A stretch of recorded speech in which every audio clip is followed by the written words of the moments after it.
11 de julho de 2012. Apresentado em 12 edições, foi criado um programa com o objetivo de eleger aquele que fez mais pela nação brasileira, que se destacou pelo seu legado à sociedade. Haviam pessoas na votação e o vencedor, indicando como o maior brasileiro de todos os tempos, na final foi Chico Xavier, com 71,4% dos votos, vencendo Santos Dumont e a Princesa Isabel, que também disputaram na final do programa. Chico Xavier deixou um belo legado, tornando-se inspiração. Ele dedicou mais de 70 anos à espiritualidade e, através de cartas psicografadas, ajudou a consolar milhares de famílias que haviam perdido seus entes queridos. Também foi um expoente da filantropia, cedendo os direitos autorais de suas obras para instituições de caridade. Em 2 de abril de 1910, nasceu Francisco Cândido Xavier, em Pedro Leopoldo, modesta cidade de Minas Gerais, no Brasil, filho do operário João Cândido Xavier e da modesta doméstica Maria João de Deus. Aos 5 anos de idade, tornara-se órfão de mãe. O pai, devido às dificuldades, se vê obrigado a entregar alguns dos seus 9 filhos aos cuidados de amigos e parentes. Com isso, nos 2 anos seguintes, Francisco seria criado pela madrinha Rita de Cássia, que o surrava e o maltratava. Com uma mediunidade ostensiva desde os 5 anos de idade, é nessa época que Chico tem o primeiro contato com a mãe desencarnada, enquanto orava no quintal. Esta pede que aguente os maus tratos, pois eles o tornariam fortes para os trabalhos que viriam. O pai de Chico casou-se novamente, dessa vez com Cidália Batista, de cujo casamento vieram mais 6 filhos. Por esta ocasião, deu-se ao seu retorno a companhia do pai, os filhos que foram afastados, a mãe, Dona Cidália, que tratava todos com muito carinho. A escolaridade de Chico vai até o curso primário, como se dizia antigamente, Trabalhou a partir dos 8 anos de idade em uma fábrica de tecidos. Conversava com a mãezinha desencarnada, ouvia vozes confortadoras. Na escola, sentia a presença delas, auxiliando-os nas tarefas habituais. Uma doença também viera precocemente fazer-lhe a companhia. Primeiro, os pulmões, quando trabalhava na tecelagem, depois os olhos e posteriormente a angina. Católico até o ano de 1927, o padre Sebastião Scarcelli era o seu orientador religioso. Aos 17 anos, perde a madrasta Cidália e se vê diante da insanidade de uma irmã, que descobre ser causada por um processo obsessivo. Disso decorre a primeira sessão espírita que teria contato em sua casa, onde ele é apresentado ao espiritismo, e funda em Pedro Leopoldo, junto com outras pessoas, o Centro Espírita Luiz Gonzaga. Também no ano de 1927, recebeu as primeiras páginas mediúnicas. Em uma noite memorável, os espíritos deram início aos trabalhos. 17 folhas de papel foram preenchidas celeremente, versando sobre os deveres de um espírita cristão. E em 1931, manifesta-se pela primeira vez o espírito Emmanuel, que viria a ser o seu mentor espiritual. Este lhe previne que o trabalho seria longo e árduo. O sucesso dessa parceria dependeria de 3 condições básicas: disciplina, disciplina e disciplina. Em 1932 é publicada a obra Parnaso de Além Túmulo, uma coletânea de poesias ditadas por espíritos de poetas brasileiros e portugueses, com enorme repercussão na imprensa e na opinião pública. Neste período, Chico ingressava no Serviço Público Federal, como auxiliar do Serviço do Ministério da Agricultura, onde nunca teve uma falta. Dos 4 empregos que teve, por 32 anos, trabalhou na Escola Modelo no Ministério da Agricultura, em Pedro Leopoldo e posteriormente em Uberaba. Chico sempre se sustentou com o seu modesto salário, não onerando a ninguém, jamais lucrou como médium. Em 1935 publicava sua segunda obra mediúnica, Cartas de uma Morta, pelo espírito de sua mãe. Chico, com 24 anos de idade somente, começou a escrever, sacudindo o país inteiro com as suas crônicas de além túmulo. O fato abalou a opinião pública. Os jornais do Rio de Janeiro e outros estados estamparam suas mensagens, despertando a atenção de toda a gente. Os jornaleiros gritavam: "Extra, extra! Mensagens de Humberto de Campos depois de morto." Por conta disso, a família de Humberto de Campos processou Chico por causa do uso do nome dele nos livros psicografados. Porém, após um longo processo nos tribunais, Chico e a Federação Espírita Brasileira conseguiram vencer o caso. Porém, o nome de Humberto de Campos começou a ser usado com um pseudônimo, utilizando o nome de Irmão X. Chico Xavier também adotou um filho, ao qual colocou o nome de Eurípides Humberto Higino dos Reis. E o próprio Chico disse que colocou esse nome em homenagem a Eurípides Barçanufo e Humberto de Campos.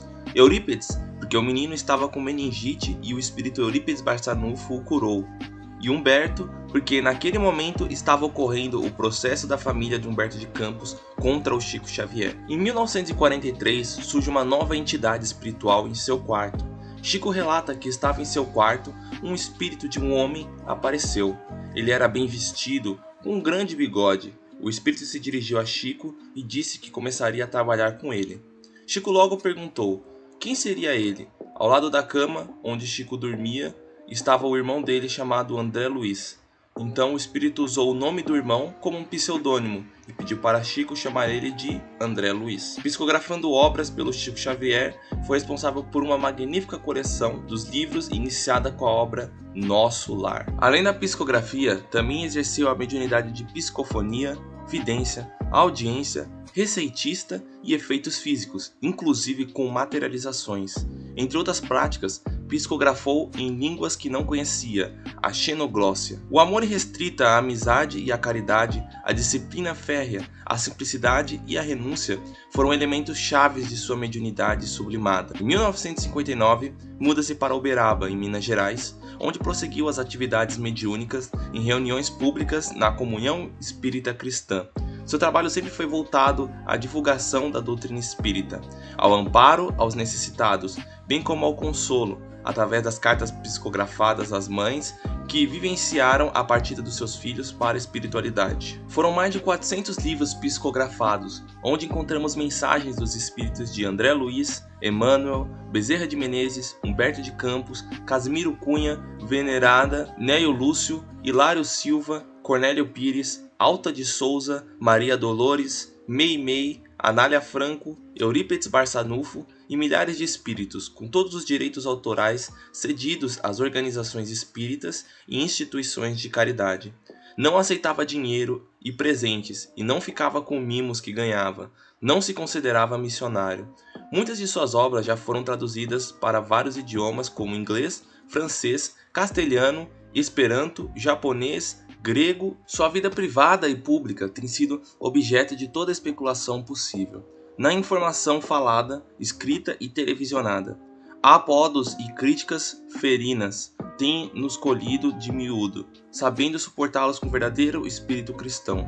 Criou uma grande amizade com o médium Valdo Vieira, e ambos viajaram aos Estados Unidos e à Europa, onde visitaram a Inglaterra, a França, a Itália, a Espanha e Portugal, sempre a serviço da doutrina espírita. Chico havia recebido uma carta de um jovem que estava em Salvador para poder lhe fazer uma visita. Este jovem era Divaldo Franco. O Chico respondeu à carta dizendo que seria muito bem-vindo. Na época, Divaldo ainda estava no começo de sua carreira como médium, e ambos se encontraram e formaram uma grande amizade. Chico também conheceu o médium Zé Arigó, e se tornaram grandes amigos. Sabendo que o amigo sofria de sérios problemas visuais, Arigó teria se oferecido para tratar, mas a oferta foi recusada, segundo Chico, onde ele disse: "Sou contra essa história de meter um canivete nos olhos dos outros sem ser médico. O médico estudou bastante anatomia, patologia e por isso está habilitado a fazer uma cirurgia.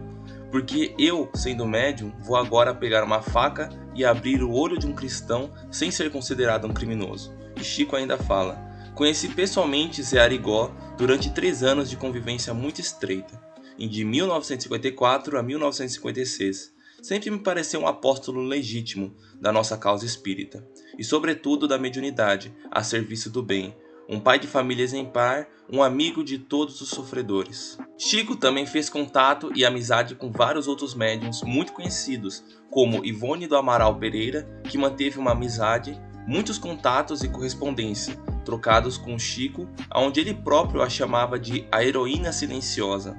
Também teve contato com Luiz Gasparetto, que descobriu a mediunidade aos 13 anos por meio de pinturas e começou a trabalhar com a espiritualidade depois de um encontro com Chico Xavier.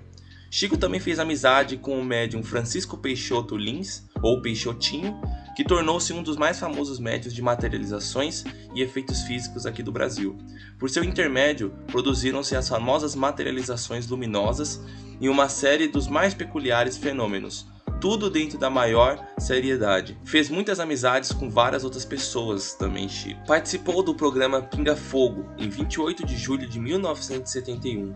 O médium foi ao ar ao vivo, retransmitido em rede nacional, coisa pouco comum para emissoras televisivas naquela época. Com a previsão inicial para 1 hora de duração, acabou por se estender por mais de 3 horas. Alcançou a maior audiência já registrada na época e na história da TV brasileira, com 75% dos televisores brasileiros ligados no programa. Chico realizava constantes campanhas de arrecadação de alimentos e distribuição para famílias assistidas quinzenalmente, com sopra fraterna, além de distribuição de alimento aos moradores de rua. Chico, em uma conversa com Emmanuel, fala que, quando alcançamos o número de 100 volumes publicados, voltei a consultá-lo sobre o termo de nossos compromissos. Ele esclareceu com bondade: você não deve pensar em agir e trabalhar com tanta pressa.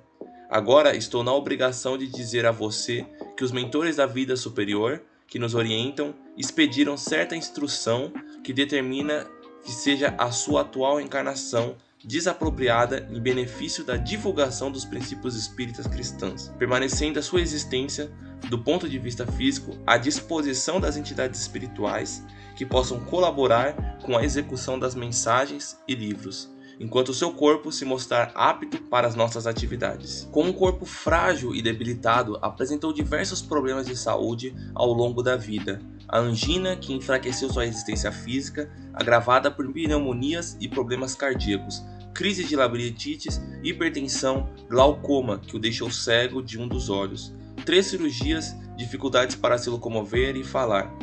Francisco Cândido Xavier psicografou mais de 400 obras mediúnicas, de centenas de autores espirituais, abarcando os mais diversos e diferentes assuntos entre poesias, romances, contos, crônicas, história geral do Brasil, ciência, religião, filosofia, literatura infantil.